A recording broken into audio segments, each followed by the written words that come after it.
Bali ngeni po tindamo pong libreng gas karing kakatamong transportation sector de pong tricycle drivers na ning kakatamong barangay. Dahil maragulyang po sa ni uling balotamo po may kamaling gas. Kaya maragulyang pong bagya karela ining programa ngayon. Bali ni pong budget may realign kemo.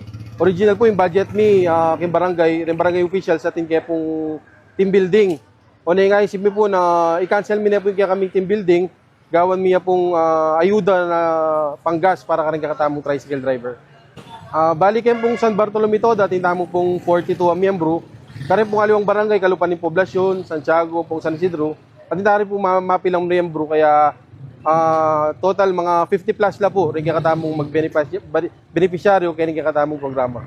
De pong kakatamong tricycle drivers, balo tamo po masakit ng karelang obra, lalo na summer, mapali. Tapos, yung karela pong ati take home, king karelang bale, maritak niya mo, uling pong mitasing gas.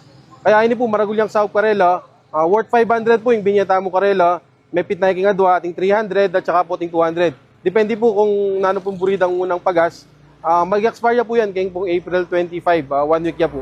At siya po yung barangay council na mantabe at susuporta lagi, karing may Mario, gagawa tamong umiyaliwang inobasyon at mimisip tamong programa para makasahop ka rin katamong kabarangay.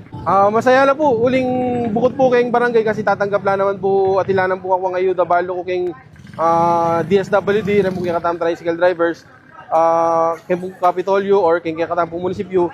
Ganyan po, masaya na uling pating barangay, makasahop po naman po kayong makanining programa. Ay, kasanting na pong kasanting. Muna dili, maragulya po sa kaya kaming mamasada o rin na po sobra po kamaling gas.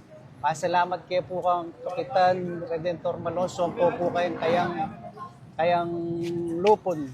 Nakalpunta ka lang salamat. Maragulya po sa kayang karento din sa San Bartolome. Reges Bitodo.